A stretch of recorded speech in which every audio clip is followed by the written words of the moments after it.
Bonjour à tous et à toutes, j'espère que vous allez bien. Aujourd'hui, on se retrouve pour le chapitre 1467 de Hajime no Ippo. Un chapitre simple mais efficace, mais également quand même assez court. Mais bon, on a l'habitude avec Morikawa, malgré tout, on est complètement à fond dans le combat. Et vraiment, ça commence à devenir très sérieux. Et je pense réellement que Mashiba va pas tarder à passer vraiment dans une autre phase et qui va vraiment se surpasser, se transcender. On commence directement le chapitre donc avec Marcus Rosario qui continue de marcher sur le pied de Mashiba, qui tente le plus de fautes possible.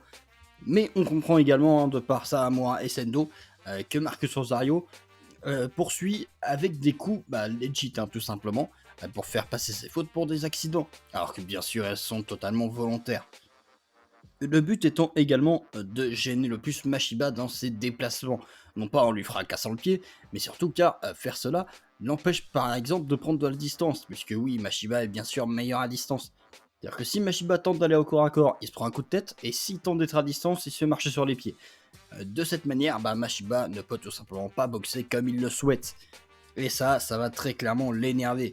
Il commence même à s'énerver justement, mais à un point où il se dit attends, dès que ma blessure sera soignée, je vais t'exterminer quoi. On a vraiment un Mashiba qui est presque prêt à tenter toutes les fautes possibles. Là où Marcus Rosario, lui, est tout simplement heureux comme pas possible, il se dit ça y est, j'arrive enfin à le toucher. Vraiment, il est hyper content. Surtout qu'il arrive justement à bien toucher quand même. Alors certes, c'est pas des coups énormes, mais de la part d'un champion aussi fort physiquement, ça pique quand même ce genre d'attaque de se les prendre dans la tête. Forcément, on a Sahamura qui commence à jubiler dans son coin en demandant à Mashiba de le tuer, tout simplement, tuer son adversaire. Vraiment, Sahamura, il me tue de rire dans ce chapitre. On voit ses expressions. Le mec, on s'est dit, ça y est, il commence à changer et tout, mais on dirait qu'absolument pas. Vraiment, il veut toujours exterminer le moindre adversaire. Lui, franchement, heureusement qu'il est peu sur le ring, parce qu'avec toutes les fautes qu'il pourrait faire, ce serait une dinguerie.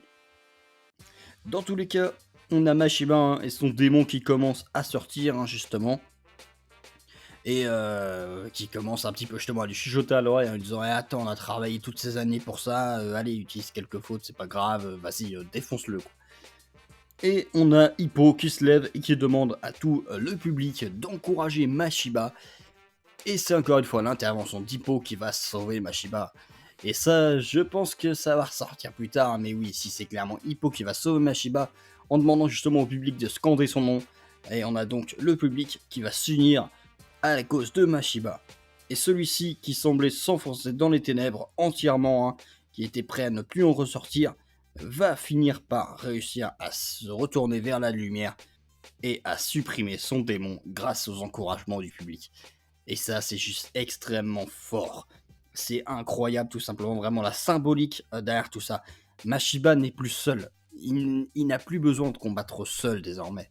Alors certes, il est seul sur le ring, mais il a tout le monde qui le soutient. Et il n'est plus le combattant qui était hué en entrant sur le ring. Absolument pas. Là, vraiment, tout le monde est de son côté et tout le monde veut que Mashiba gagne. Et ça, vraiment, c'est un énorme changement. Et on sait à quel point dans Hajime no Ippo, les encouragements du public peuvent vraiment changer la tournure d'un combat. C'est arrivé plus d'une fois et ça va clairement arriver de nouveau ici. On le voit ici quand même très facilement.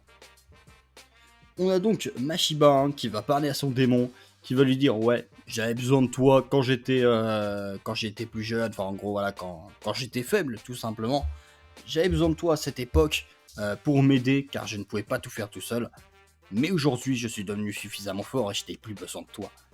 Et ça, c'est juste, mais fou, furieux. Vraiment, à la fin de ce chapitre est juste exceptionnel. Un Mashiba qui se délivre enfin de son démon. Et là, on va avoir un nouveau Mashiba. Pas de chapitre la semaine prochaine, c'est la fin donc de ce chapitre. Mais vraiment, il était juste incroyable. Oui, il ne s'est pas passé grand chose au niveau du match en lui-même. Mais par contre, au niveau de Mashiba, il y a vraiment une grosse évolution qui vient d'être faite. On a un Mashiba non plus qui arrive à contrôler son démon, mais qui vient de s'en séparer. Il vient de se séparer de son démon. Et ça, c'est juste fou. Et on a un Mashiba qui vraiment avance. Il veut cette fois-ci vraiment découdre avec le champion, mais dans les règles. Il va vraiment continuer à se battre dans les règles. Et ça, c'est juste incroyable. Je pense réellement que dans le prochain chapitre, on va avoir un Mashiba qui va être transcendé. Marcus Rosario, il va rien voir venir, il va se faire exploser dans tous les sens, je pense. Mais bon, en tout cas, excellent chapitre, hein, j'espère que vous aussi vous l'aurez apprécié. Et puis bah voilà, je vais arrêter la vidéo ici parce que je pense qu'on a assez dit sur ce chapitre et puis j'ai quand même le soleil qui me tape sur la tronche et c'est en train de faire mal. Du coup voilà, j'espère que tout cela vous aura plu et puis bah nous on se retrouve donc pour de prochaines vidéos. Allez, bye tout le monde.